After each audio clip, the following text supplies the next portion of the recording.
All right, gays, let's get our act together. The 80s may be over, but we still need to act up.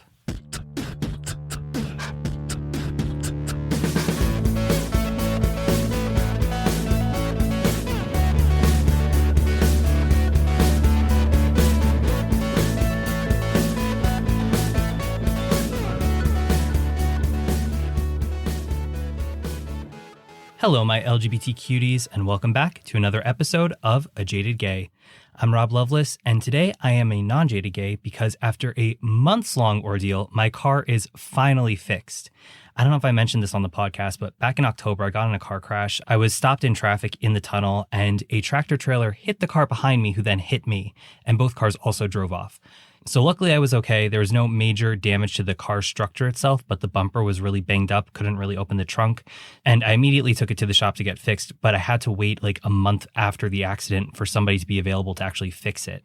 And then within a week of it being fixed, the emissions light came on. And so I took it to the shop to get looked at again, and it required a new part. But the part that they needed was back ordered. So this was like December-ish when I went in initially, and the part didn't come in until like a few weeks ago. And of course, my inspection was up around that time too, but I couldn't actually get my car inspected because it would fail emissions. So I had to wait till I got that part to get the emissions fixed, then to go through inspection. So finally, it's all fixed. And luckily it was much cheaper than I thought it would be. So everything's good. Fingers crossed that I have no other issues with my car because I cannot deal. But anyway, from shattering bumpers to shattering stigma, today we are going to be talking about ACT UP. So, we touched upon the AIDS crisis in May last year when we were talking about how the COVID-19 pandemic disproportionately affected the LGBTQ plus community. And I think in that episode I mentioned ACT UP, and I know I mentioned the organization back in the Gay Icons episode about Donna Summer. And they were the organization that Donna wrote the letter to apologizing for the quote-unquote misunderstanding regarding her alleged homophobic remarks. So today we're going to take a look into the history of this organization and the work they've done and are still doing today. But first, tarot time.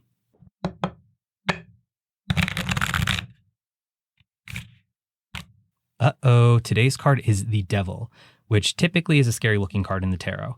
It is part of the major arcana, so it indicates that it's going to have kind of a major impact on us right now. It's number 15 in the major arcana. So as you know, we add double digits together. 1 + 5 = 6. And card number 6 in the major arcana is actually the Lovers. So the two cards are kind of tied together. And when we draw this card upright like we did today, it may be indicating that we're experiencing some kind of self-sabotaging behavior. And really, when we draw this card, it's specifically asking us to confront our inner fears about things that might be holding us back. When you look at the Devil, you see chains indicating that we're chained to something that's oppressing us, something that's a major obstacle that we need to overcome. And to overcome those challenges, we need to confront whatever it is face on. So maybe it is something internal, some internal behavior we're dealing with, or it could be a larger force. And sometimes we might think that we don't have control over our own lives, over the things that are oppressing us in life. But we really need to be mindful to kind of shine a light on what we can control and find ways to break those chains that are holding us back. So with that in mind, let's turn to the topic, and specifically, let's begin with a history lesson. I love it. So as we discussed in the Surviving Another Pandemic episode, the AIDS crisis really began in July 1981 when a newspaper published an article about a quote-unquote rare cancer affecting homosexual men. And many criticized the government, mostly the Reagan and George H.W. Bush administrations, for not doing enough. In fact, Reagan never publicly acknowledged the AIDS crisis until 4 years after its initial emergence. Here's a quick excerpt from History.com. On September 17, 1985, President Reagan finally mentioned AIDS publicly when responding to a reporter's question. He called it a quote-unquote top priority and defended his administration's response and research funding. On October 2nd, Congress allocated nearly $190 million for AIDS research, $70 million more than the administration's request. And that same day, actor Rock Hudson, Reagan's close personal friend, died from AIDS, dragging the disease into the public's eye. And in 1986, reports from the Institute of Medicine/National Academy of Science and Reagan Surgeon General C. Everett Koop advocated for a coordinated response to AIDS. Under pressure, Reagan appointed a commission to investigate the epidemic. And towards the end of 1987, the country began taking steps to raise AIDS awareness by sponsoring AIDS Awareness Month, launching the America Response to AIDS advertising campaign, and mailing the Surgeon General's findings to every American household. But by then, about 47,000 people had been infected with HIV in the United States. So with that in mind, let's talk ACT UP. First off, ACT UP is an acronym which stands for AIDS Coalition to Unleash Power. On March 10, 1987, gay activist playwright Larry Kramer called for the formation of an AIDS activist group in a speech at the Lesbian and Gay Community Center in Manhattan. And you might recognize that name from the episode on the F word because he wrote that book called Faggots, which we referenced in it. And ACT UP was formed in response to social neglect, government negligence, and the complacency of the medical establishment. On March 12, 1987, so 2 days after Larry Kramer called for the formation of the group, approximately 300 people arrived for the establishment of ACT UP, a nonpartisan group united in anger and committed to nonviolent direct action to end the AIDS crisis. And it adopted the motto, "Silence equals death," with a pink triangle. Here's a quick excerpt from New York City Historic Sites Project. "Silence equals death," which became its motto and was used in a lot of its imagery, was adopted from the iconic poster designed in 1986 by the Silence Equals Death Project, which later became Grand Fury, an activist art collective formed within ACT UP in January 1988. And the group would meet at the Lesbian and Gay Community Center on Monday nights to plan actions and to socialize. And the New Yorker published an article in June 2021 about how ACT UP changed America. Here's a quote. "More than anything, it was a safe place for people who had nowhere else to turn. They were a despised group of people with no rights, facing a terminal disease for which there were no treatments, abandoned by their families, government, and society." So on March 24, 1987, ACT UP held its first action on Wall Street to protest the profiteering of pharmaceutical companies on AIDS drugs, especially Burroughs Wellcome, manufacturer of AZT. Now, AZT was an anti-AIDS drug, and according to a 1987 Washington Post article, Burroughs Wellcome was charging pharmacies $8,000 for a year's worth of the drug, but patients often paid as much as $12,000 each. So in their first protest, 250 ACT UP members demonstrated at Wall Street and Broadway near Trinity Church to demand greater access to experimental AIDS drugs and for a coordinated national policy to fight the disease. And this location was chosen with the goal of causing a major disruption during the morning rush hour. A flyer announcing the protest listed several immediate demands, including the release of life-saving drugs by the FDA, the availability of affordable drugs, educating the public to combat the spread of AIDS, and enacting policies to end AIDS-related discrimination in the workplace, housing, insurance, and medical treatment. And ultimately, 17 people were arrested. And shortly after the demonstration, the FDA announced it would shorten its drug approval process by 2 years, a process that normally could take up to 9 years, time that those then living with HIV did not have. So on October 11, 1987, ACT UP participated at the March for Lesbian and Gay Rights in Washington, D.C., and demanded that the Reagan administration fight the spread of HIV/AIDS. And on March 24, 1988, which was the first anniversary of their first protest, ACT UP held another demonstration on Broadway and Wall Street. This time they had a larger group of over 1,000 people to protest pharmaceutical companies and government inaction. There were chants like "No more business as usual," and 111 people were arrested. Grand Fury photocopied thousands of dollar bills with messages on the back that they then scattered on the streets for passerbys to pick up. And in subsequent years, there were a few other demonstrations at locations, including Governor Mario Cuomo's State of the Union address in Albany, the Centers for Disease Control in Atlanta, and the New York Stock Exchange, among others.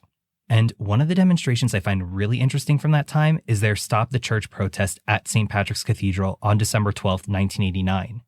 5,000 people protested the Roman Catholic Archdiocese public stand against AIDS education and condom distribution and its opposition to a woman's right to abortion.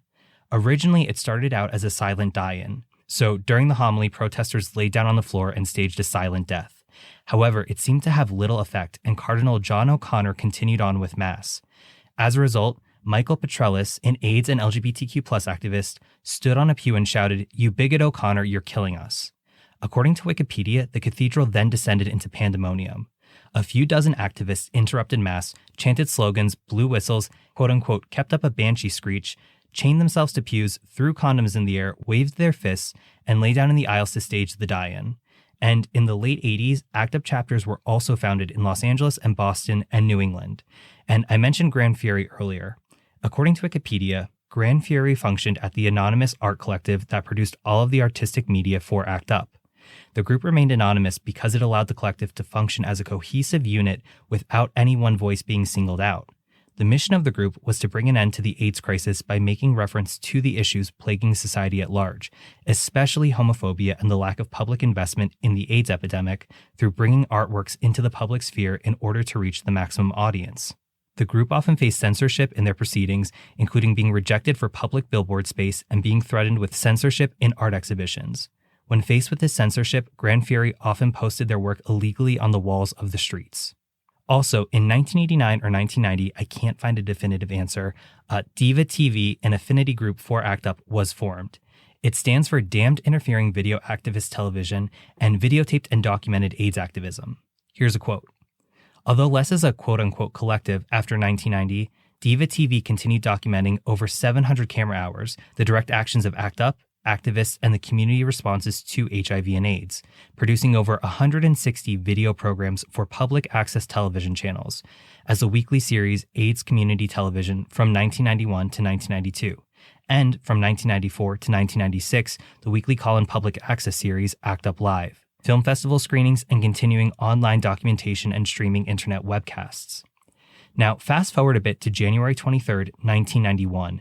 ACT UP staged a Day of Desperation protest, and this demonstration was in response to President George H.W. Bush spending $1 billion a day on the Gulf War while claiming there was no money for much-needed increases in AIDS program. Here's a quote from ACT UP's website. Activists disrupted the CBS Evening News Live broadcast on the night of the 22nd, shouting, "Fight AIDS, not Arabs." On the 23rd, multiple actions took place in all 5 boroughs, culminating in a massive action in Grand Central Station, where a banner reading, "Money for AIDS, not for war," was raised with helium balloons to the ceiling. And ACT UP held many more demonstrations in the 1990s.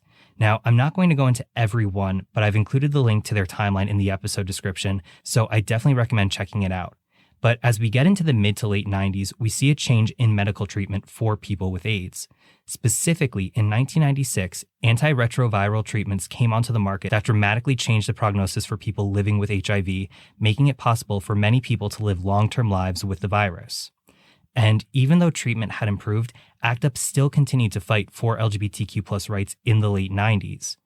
On March 24th, 1997, the 10-year anniversary of ACT UP's first demonstration, the group returned to Wall Street. Here's an excerpt from New York City LGBT Historic Sites Project. The action, called Crash the Market, again protested the profiteering of pharmaceutical companies, but also cutbacks in Medicaid funding. ACT UP chapters from New York, Los Angeles, San Francisco, Atlanta, Washington, D.C., Las Vegas, Philadelphia, and Oberlin, Ohio brought over 500 activists, who gathered at 7:30 a.m. by the fountain in City Hall Park. They then marched south to Wall Street, chanting, "We die, they make money," and Wall Street trades on people with AIDS. Demands for congressional hearings on the price of AIDS drugs were also made. Protesters rushed the doors of the stock exchange or sat down in the streets. During the demonstration, 73 people, mostly women, were arrested for acts of civil disobedience. And going into the 2000s, ACT UP continued to demonstrate for better health care for those affected by HIV and AIDS. And there's no denying that ACT UP was crucial in pushing government agencies and drug companies to accelerate testing of medications, lower the cost of existing drugs, and bring people with HIV and AIDS into the process. And they demonstrated the urgency of building a healthcare system designed to meet the needs of the most vulnerable.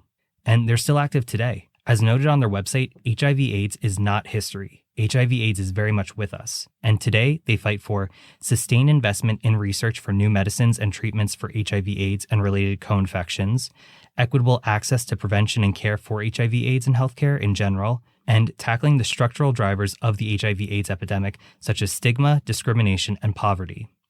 In 2017, they celebrated their 20th anniversary, and on Sunday, June 25th, 2017, members of ACT UP marched in New York City's annual LGBT Pride March, carrying black coffins bearing the names of services that had been endangered by the Trump administration and the Republican-led Congress, including the Ryan White Care Act, which was passed in 1990, and it's the largest federal HIV program. President's Emergency Plan for AIDS Relief, established in 2003, providing HIV/AIDS services globally, and Obamacare, or the Affordable Care Act, which was under threat of repeal and replacement at the time. So as you can see, they are still doing a lot of work for the rights of LGBTQ+ people, especially those living with HIV and AIDS. And connecting it to the tarot, when we pull the Devil card, we see these chains that may be oppressing us.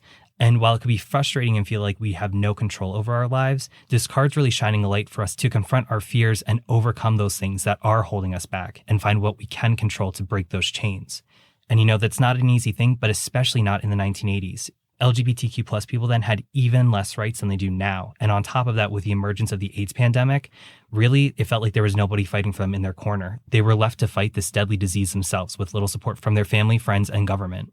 And despite it being scary, they had to fight for themselves and break those chains of oppression that society had placed upon them to fight for their lives and for the lives of other LGBTQ plus people. And like we talked about, their work isn't done. With every new administration, there is a threat against LGBTQ plus rights. So we do need to continue to speak up, stand up, and act up for our rights and for the rights of other LGBTQ plus people. It may be scary, but we have to know what we can control so that we can break those chains that our oppressors hold against us. And yes, I know this is a little bit darker of an episode, but really it is just a call to action that we can't be complicit. We need to continue to stand up for ourselves and for those in our community.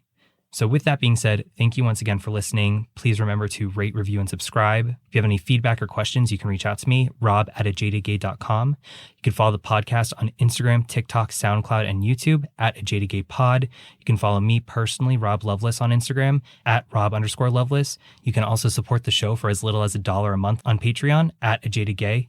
And remember, every day is all we have, so you got to make your own happiness. Bye.